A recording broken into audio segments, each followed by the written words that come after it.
တို့ကောင်းမှုပြုမှာပါဒါကြောင့်မို့လို့သူပြုတဲ့ကုသိုလ်ကောင်းမှုကိုအလူခံမဲ့ပုံကိုရှိခဲ့တယ်ဆိုလို့ရှိရင်ခရားကင်ထားတာဝေလာမပုံလိုက်ရခရားကင်ပြီးတော့သူလူတဲ့ကုသိုလ်ကောင်းမှုကိုအကျင့်သီလရှိတဲ့ပုဂ္ဂိုလ်တွေရှိတယ်ဆိုလို့ရှိရင်ခရားတွေကရေတို့ဒီအောက်ကိုကျပါစေတည်းအဓိဋ္ဌာန်နဲ့ခရားတွေကရေကိုအောက်ကိုချတာအောက်မကျဘူးနော်အောက်မကျဘူး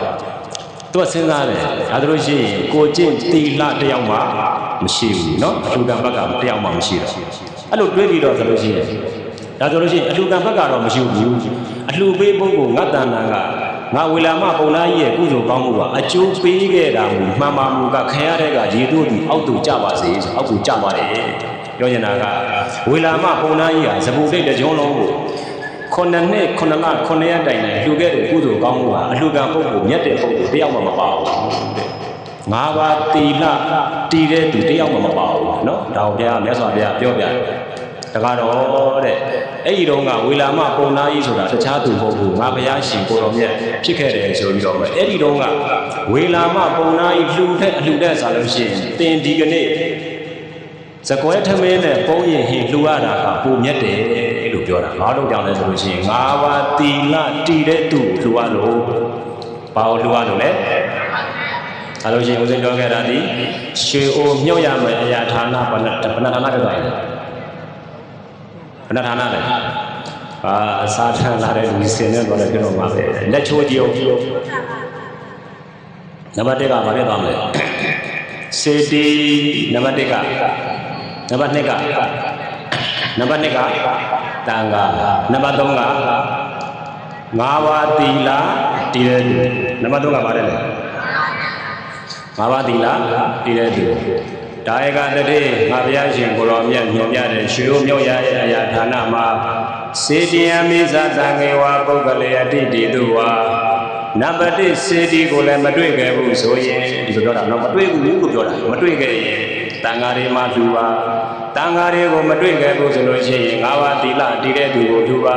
အကယ်၍များငါးပါးသီလတည်တဲ့သူမရှိဘူးဆိုလို့ရှိရင်တော့အတိတိတုဝါကိုယ့်အိမ်ကိုတခါတရံလာတဲ့ဧည့်သည်တွေကိုလူပါဘယ်သူကိုလူရမလဲဧည့်သည်ပါတယ်လေဧည့်သည်ဦးဇင်းကမေးဦးမယ်ဗျာကိုယ့်အိမ်ကိုဧည့်သည်ရောက်လာပြီဆိုလို့ရှိရင်အကြာကြီးနေတာကြိုက်တာခဏလေးနေတာကြိုက်တယ်ဟမ်မဲခွဲရင်တော့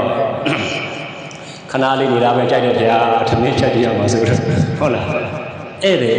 ဒါကြောင့်ဘုရားကရှေ့လူကြီးသူမတွေပြောတယ်သမီးဧည့်သည်လာရင်ထမင်းမကုန်သေးနဲ့ဆိုတာပြောတာနော်ဧည့်သည်လာရင်ဗါတယ်လေထမင်းမကုန်သေးနဲ့ဘာလို့လဲဆိုလို့ရှိရင်စောင့်အောင်ပြီးတော့ချက်ကျွေးရရင်အဲ့ဒါထမင်းကုန်တာပဲဖတ်တယ်စေတနာလေးထည့်ပေးလိုက်ရင်ကုသိုလ်ရတယ်ဒီလိုပြောတာနော်ဘာလေးထည့်မလဲစေတနာလေးထည့်ပေးလိုက်ရင်ကုသိုလ်ရမယ်ပေါ့ဘာနှမျိုးပဲသွားမလဲ၄မျိုးနံပါတ်1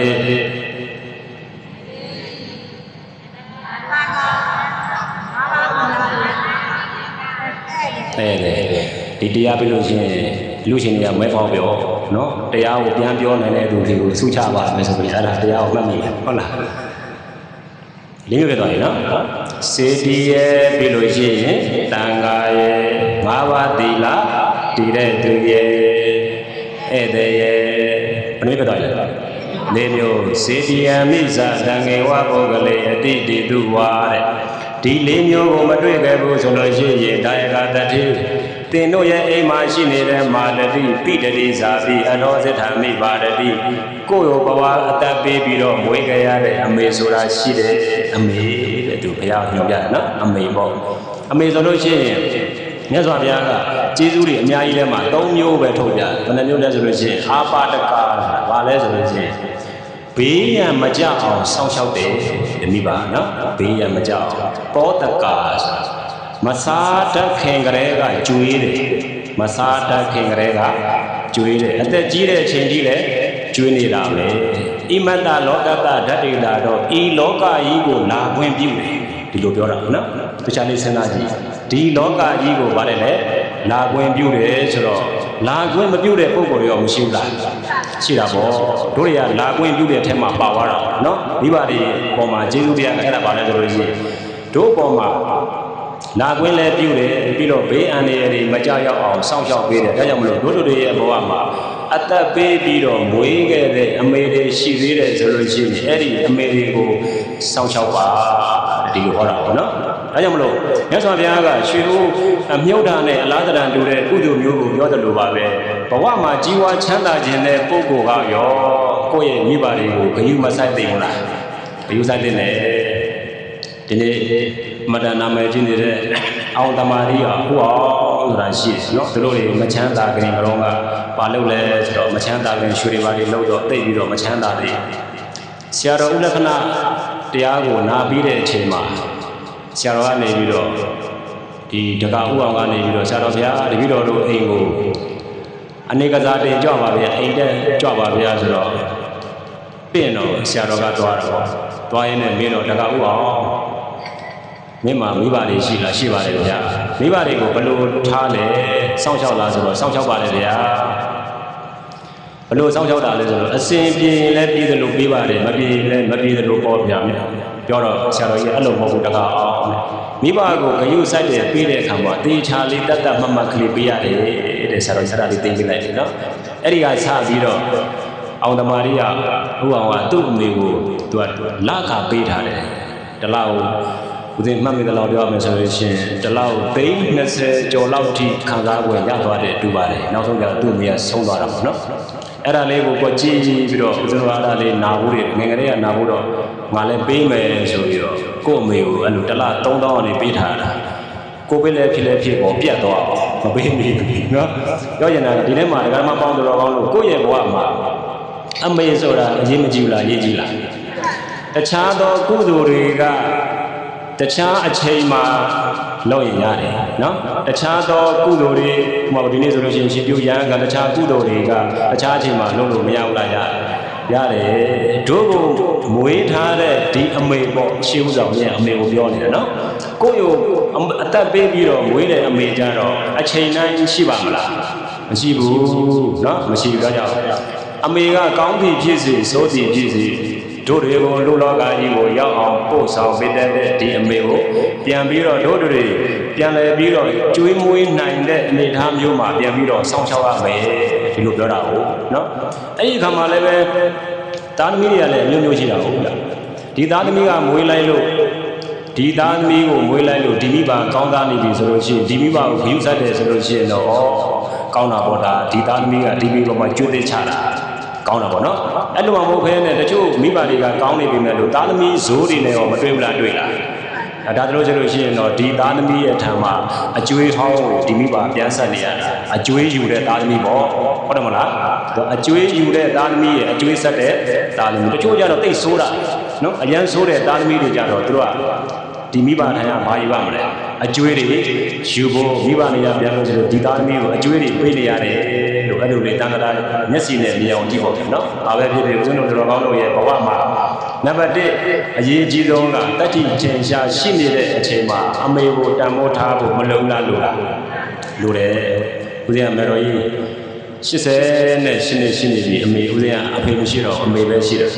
အဲ့ဒီတရားကိုနားပြီးတဲ့နောက်မှာကိုရင်ဘဝကလေးကကိုမှရလာတဲ့ပတ်စံလေးတွေကိုမတုံးရဘူးအမေအတွက်ဆိုပြီးတော့လူကြီးလေးတွေဝယ်တယ်တခြားအိမ်လေးတွေဝယ်တယ်စားကြလေးတွေဝယ်ပြီးတော့ဆရာတော်ကြီးဟောတဲ့အတိုင်းပဲအမေရော့အင်းလို့မပေးရဘူးဘာကြောင့်လဲဆိုတော့တက္ကိစ္စဌာနမမြောက်ဘူးဘာဌာနမမြောက်ဘူးလေပြောပါဦးဘာဌာနတယ်လေတက္ကိစ္စဌာနဆိုတော့ကျွေးတော့ကျွေးတာပဲပေးတော့ပေးတာပဲတို့ဦးဇင်းတို့ရဲ့ညီငယ်ညီမငယ်တွေမှတ်ထားပါဦးနော်ဘယ်ရလာအမေတို့ရော့နဲ့မပေးရဘူးပေးရလေးနော်အမောင်စင်းကပြန်လာပြီးတော့ကညီကိုမောင်နှမတွေရှေ့ကနေဦးဇင်းကပေးရထိုင်အမေရှင်မဒူလေးတော့ပြီးတော့ပေးလိုက်ရတဲ့အညာဟုတ်တယ်မဟုတ်လားငါသားကြီးဘုံကြီးပါစေတိုက်ရှိပါစေအန္တရာယ်ကင်းပါစေဆိုတဲ့ဆုတောင်းမျိုးဟာဘယ်သူရှိမှရအမေရှိမှရတဲ့ကုသိုလ်ဘယ်သူရှိမှရလဲအမေရှိမှရဒါကြောင့်မလို့အမေကိုတန်ဖိုးထားတဲ့ပုဂ္ဂိုလ်ဟာဘယ်ပုဂ္ဂိုလ်မှမဆင်းရဲဘူးဘယ်လူပဲဖြစ်ဖြစ်အမျိုးသားပဲဖြစ်ဖြစ်အမျိုးသမီးပဲဖြစ်ဖြစ်ယဟန်ပဲဖြစ်ဖြစ်ဆင်းရဲပါမလားမဆင်းရဲဘူးသူကလည်းသူကတော့တမျိုးမျိုးတော့အစဉ်ကျင်းနေတာပဲเนาะဒါကြောင့်မို့ဘဝမှာကြီးဝါချမ်းသာခြင်းတယ်ဆိုလို့ရှိရင်ကိုယ့်အမေတွေကိုကျွေးမွေးနေခြင်းဟာလည်းဘုရားဟောတဲ့တရားနဲ့မညီဘူးလားညီလားငါတို့တွေရှင်မပြုလိုက်ရလို့စိတ်ထဲမှာတွေးမနေနဲ့နော်ငါတို့တွေသိက္ခာမထပ်လိုက်ရလို့စိတ်ထဲမှာတွေးမနေနဲ့ရွှေဦးမြုပ်ရမယ့်ဌာနထဲမှာအမေမပါဘူးလားပါလားပါတယ်ဒါပေမဲ့အမေရှိနေတဲ့အချိန်မှာတော့ တန်ဖိုးထားမှာပေါ့မရှိရင်တော့ကျွေးကျင်တိုင်းကျွေးလို့ရသေးလားမရတော့ဒါကြောင့်မလို့မိဘတွေရဲ့အပေါ်မှာလည်းပဲကျွေးမွေးစောင့်ရှောက်ခြင်းဟာရွှေကိုမြုပ်ထားမယ်အလားတန်တူတယ်ဆိုတော့ရွှေကိုမြုပ်ရမယ်ဌာနဘယ်နှဌာနတွေတော့လဲငါးဌာနနံပါတ်1ကစေတီနံပါတ်2တက်ကချိုးရမှာလားမချိုးရတော့ဘူးလားလက်ကဒီတိုင်းပဲထားတော့မှာလားငါးပါးဒီလာဒီတဲ့တူပြီးတော့ဧည့်သည်ပြီးတော့အမေနော်မာတတိပိတတိဇာဝိဒါယကတတိအကရေနဲ့တိဘဝမှာအမေမရှိခဲ့ဘူးဆိုလို့ရှိရင်တော့အဖေပေါ့နော်အမေကအသက်ပေးပြီးမွေးတယ်အဖေကဘဝပေးပြီးစောင့်ရှောက်တယ်ဒီလိုမဟုတ်လားနော်မြတ်စွာဘုရားရဲ့အဲ့တော့ထဲမှာဗိမလာဒမိမိတို့ကြည့်ပေါ့ဗျာခြေပွားဓာခွဲတော့မယ်ဆိုတော့အကျဉ်းချနေတာဦးဇင်းအဲ့ရောက်ဖို့လေအိန္ဒိယနိုင်ငံမှာအဲ့မှာရောက်ဖို့တယ်နော်ပါခင်အကျဉ်းချတဲ့နေရာလေးဟောငါသားလေးကအကျဉ်းချတာဒီနေ့တော့ဓာတ်တွေကိုယူလာတယ်သူ့ရဲ့ဥဒ္ဓမတွေကဓာတ်တွေယူလာတာကိုဖေလုတ်တဲ့ပုဂ္ဂိုလ်ကဘလို့ထင်လဲဆိုတော့ကြီးစံအဇာရတမင်းသားလေးငါသားလေးသူတော်ကောင်းတွေနဲ့တွေ့ပြီးတော့ဆုံးမတကာပြောလိုက်လို့ငါ့ကိုခေါင်းရိပ်ပေးအောင်လူတွေလွတ်လိုက်တာဒီလိုထင်တာပေါ့နော်ခေါင်းရိပ်အောင်ပြီးတော့နှခမ်းမွေးတွေကလည်းရှိအဲ့ဒါတွေရိပ်အောင်လွတ်လိုက်တာသူစိတ်ထဲမှာထင်တယ်တကယ်တော့ဟုတ်ဘူးခြေပွားကိုဓာတ်ခွဲမလို့လွတ်လိုက်တာနော်အဲ့တော့ကိုယ့်အသက်ကိုပင်တပ်ပင်တညာတော်လည်းပဲမိဘတယောက်ကသားသမီးရဲ့ပုံမှာမေတ္တာပြည့်နေလားမပြတ်ဘူးဒါကြောင့်မလို့ဘုရားမှာကျေးဇူးကြီးမားဆုံးဖြစ်တဲ့အမေရဲ့အဖေရဲ့အပေါ်မှာတတ်နိုင်တယ်များပြုစုလှုပ်ကြွေးခြင်းဟာလည်းပဲဘာလို့တာလဲဆိုလဲရွှေကိုမြုပ်ထားနဲ့တူတယ်ဘယ်နှမျိုးပဲသွားမလဲ6မျိုးဘယ်နှမျိုးလဲအိမ်ပြန်အဲ့ဒါတွေပါအောင်မြေခဏခဏမေးတယ်နော်နံပါတ်1ပါတယ်လေစေတီရဲ့တန်ဃာရဲ့ငါးပါးသီလတည်တဲ့သူရဲ့ပြီးတော့ဧည့်သည်ရဲ့အမေရဲ့အဖေရဲ့6မျိုးပဲသွားတယ်နော်ဒါယကတရေတင်ဒီရှိပိုင်းမှာပြောခဲ့တဲ့ဘုရားကိုမတွေ့ခဲ့ရင်တန်ဃာကိုမတွေ့ခဲ့ရင်ငါးပါးသီလတည်တဲ့သူကိုမတွေ့ခဲ့ရင်ဧည့်သည်တွေကိုလည်းမတွေ့ခဲ့ရင်အမေနဲ့ဖေကိုလည်းမရှိခဲ့ဘူးဆိုလို့ရှိရင်တော့မာတတိပိတတိဇာတိအထောစိဋ္ဌာမိပါရတိ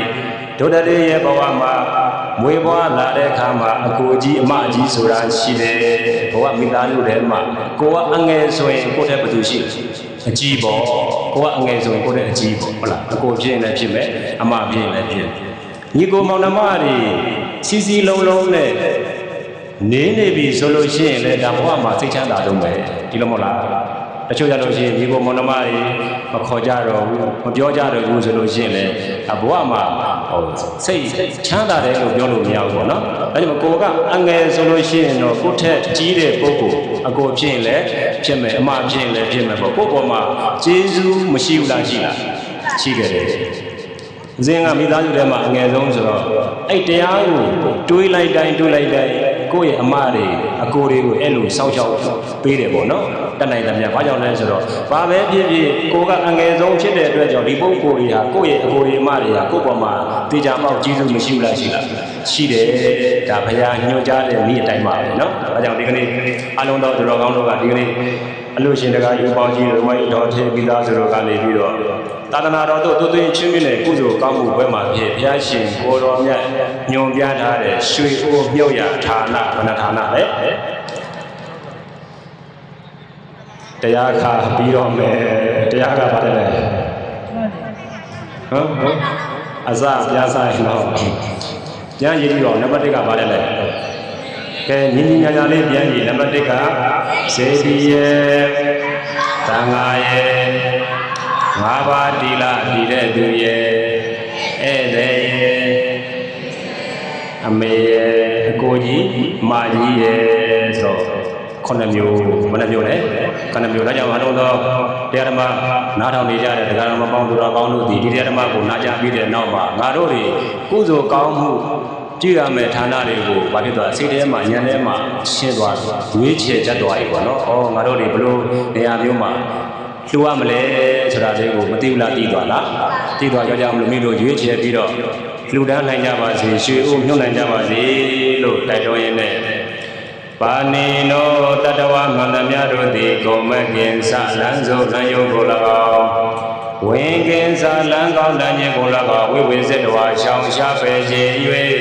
ဘုဇောဖြောင်းမလားစွာသော ဥဆုံးပြောင်းပါလားဆိုတော့မကလံကလေးတို့ရန်သူကိုစီလိုက်သွားတော့နိုင်ကြပါစေကုန်တည်း